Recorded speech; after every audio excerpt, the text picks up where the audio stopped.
जय श्री राम, नमस्ते।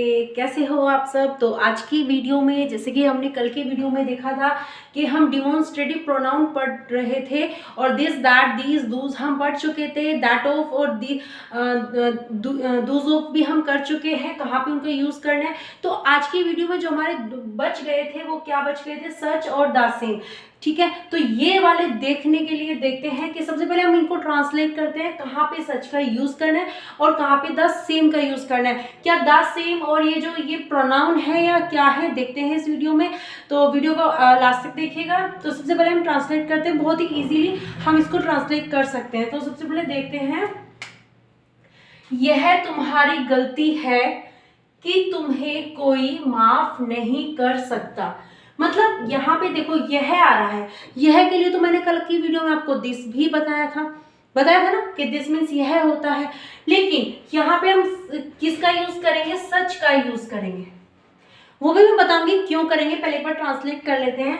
तो सच, फिर हमारी सब्जेक्ट के बाद क्या आती है, सब्जेक्टिव प्लेस पे या तो नाउन आता है या फिर आपका प्रोनाउन आता है। तो इसके बाद हम क्या करेंगे, इज करेंगे। ठीक है, तो such is your mistake. Your मतलब तुम्हारी, mistake, such is your mistake. तो यह तुम्हारी गलती है, यहां तक हमने क्लियर कर लिया। अब की के लिए क्या लगाएंगे, दैट, तुम्हें कोई माफ नहीं कर सकता। तो सबसे पहले सब्जेक्ट दैट, अब कोई नहीं माफ कर सकता, किसको, तुम्हें। ठीक है, तो कोई नहीं के लिए हम सब्जेक्ट क्या लगाएंगे, नोबडी।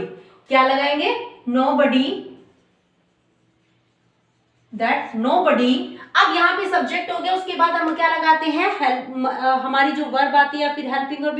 तो अब हमारा यहाँ पे आ रहा है सकता। सकना को इंग्लिश में क्या कहते हैं, कैन। तो दैट नोबडी कैन। अब माफ करना, हमारी कैन के बाद क्या आएगी, वर्ब की फर्स्ट फॉर्म आएगी, फॉरगिव। फॉरगिव, अब बचा क्या, तुम्हें, ये जो हमारा ऑब्जेक्ट है, तुम्हें, फॉरगिव यू। ठीक है, तो such is your mistake that nobody can forgive you. अब यहाँ पे देखो कि हमने दिस क्यों नहीं लगा सकते, ध्यान से देखना। अगर हम यहाँ पे दिस लगा लेते हैं, देख लेते हैं एक बार, अगर हम यहाँ पे दिस लगा लेते हैं तो इसका मीनिंग देखना कैसे बैठेगा। This is your mistake that nobody can forgive you, कि यह तुम्हारी गलती है कि तुम्हें कोई माफ नहीं कर सकता। क्या गलती को तो माफ किया जा सकता है, ना। लेकिन जब ये कहा जाए कि तुम्हारी जो गलती है वो ऐसी गलती है, तो सच का मतलब जो होता है वो क्या होता है, ऐसा। ठीक है, ऐसा वैसा जो भी आप कह सकते हो। तो ऐसी गलती है कि जिसको माफ नहीं किया जा सकता। तो यहां पे हमने इसीलिए, क्योंकि माफ नहीं कर सकते ना, गलती ऐसी है तो हम किसका यूज करेंगे, सच। और सब्जेक्ट के प्लेस पे या तो आपका नाउन आता है या आपका प्रोनाउन आता है। तो ये जो सच है यहाँ पे किसका काम कर रहा है, डिमॉन्स्ट्रेटिव प्रोनाउन का काम कर रहा है, क्योंकि ये बता रहा है कि ऐसी गलतियां, पॉइंट आउट करके बता रहा है ना, ऐसी गलती है जिसको आप माफ नहीं किया जा सकता। तो नेक्स्ट देखते हैं, यहां पे आपको क्लियर हो गया होगा। तो नेक्स्ट देखते हैं, वह घर का मालिक है। ये रफ कर देते हैं ताकि क्लियर हो जाए। वह घर का मालिक है और इसी नाते उसे घर को बनाए रखने का अधिकार है। ठीक है, तो वह घर का मालिक है, तो सबसे पहले क्या बनेंगे, वह घर का मालिक है, ही, वह है, क्या है, हाउस ओनर। तो ही इज हाउस ऑनर, तो वो घर का मालिक है। यहां तक क्लियर हो गया, ही इज हाउस ओनर। और एंड, इसी नाते के लिए आप क्या लगाओगे, ऐसा होने के नाते, एज सच। अब यहाँ पे जो सच आया है वो भी किसके लिए आया है, मकान मालिक के लिए आया है। मकान मालिक यहाँ पे नाउन हो गया, नाउन के लिए यहाँ पे ये प्रोनाउन यूज किया गया है, एज सच। क्योंकि नाउन, जो प्रोनाउन होते हैं वो किसके प्लेस पे यूज किए जाते हैं, नाउन के प्लेस पे यूज किए जाते हैं। तो यहाँ पे क्लियर हो गया, he is house owner and as such, ऐसा होने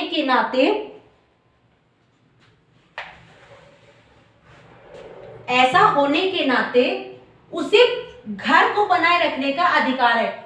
ही हैज, मैंने कल बताया था जब हमें अधिकार की अधिकार का उसमें एक तरह से अधिकार दिखाया जा रहा है, पोजीशन दिखाया जा रहा है, तो आप हैज हैव का यूज करोगे, हैज हैव हैड, ठीक है। तो ही हैज, उसे अधिकार है किस चीज का, he has to maintain, maintain होता है बनाए रखना किसी चीज को, है ना। तो ही हैज टू मेंटेन, उसे घर को बनाए रखने का, तो he has to maintain the house. Clear. तो he is the house owner, वो घर का मालिक है, ये घर का मालिक है। और ऐसा होने के नाते, भाई मकान मालिक के नाते, एज सच, अब ये एज सच किसके लिए आया, हाउस ओनर के लिए। हाउस ओनर क्या है, नाउन हो गया, नाउन को मॉडिफाई, ये नाउन के प्लेस में कौन यूज किए जाते हैं, प्रोनाउन यूज किए जाते हैं। तो एज सच, यहाँ पे सच का जो यूज है, यहाँ पे प्रोनाउन के प्लेस पे यूज हो रहा है, ठीक है।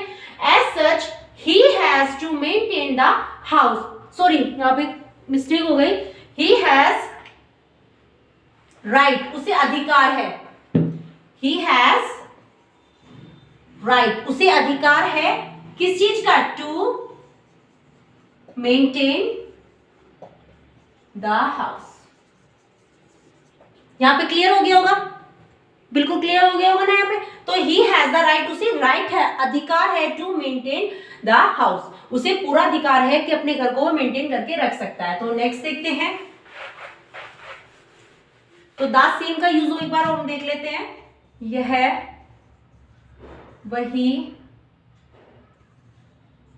घर है जो मैंने खरीदा था, यह वही घर है जो मैंने खरीदा था। अब यहाँ पे देख लेते हैं, यह वही घर है, ठीक है। यहाँ पे आप घर की जगह कुछ भी लगा सकते हो, यह वही पेन है, यह वही बुक है, कुछ भी लगा सकते हो, ठीक है। This is the same, this is the same house, जो, भाई दिस इज, यह है वही घर, द सेम, वही घर, द सेम हाउस, दैट, जो के लिए हमने दैट लगाया क्योंकि निर्जीव चीज है, ठीक है।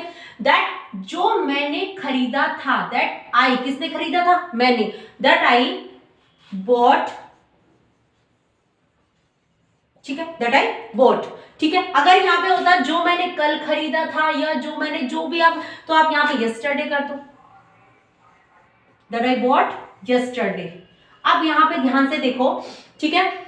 दिस इज द, यहाँ पे आप बुक हाउस की जगह पेन कर सकते हो, this is the pen that I bought yesterday, जो मैंने पेन कल खरीदा था, ये वही पेन। अब यहाँ पे जो देखते हैं, ये जो द सेम है, ये किस चीज का काम कर रहा है, हाउस हमारा क्या है, नाउन है, हाउस भी नाउन है, पेन अगर होता है वो भी नाउन है, और नाउन को मॉडिफाई कौन करता है, एडजेक्टिव करती है, कौन करती है, एडजेक्टिव करती है। तो ये जो द सेम है, ये मैंने किसी बुक में देखा है कि ये प्रोनाउन की तरह यूज होता है, लेकिन यहाँ पे ये प्रोनाउन नहीं है, एडजेक्टिव। ज्यादातर जो द सेम होता है वो एडजेक्टिव की तरह ही काम करता है, क्योंकि वो बताएगा ना, यह वही किताब है, यह वही पुस्तक है, यह वही, मतलब कुछ ना कुछ बताएगा ना, कि वो नाउन के बारे में जरूर बताएगा ये वही है। तो ये किसके प्लेस में काम करता है, हमेशा ही ये एडजेक्टिव की तरह काम करता है।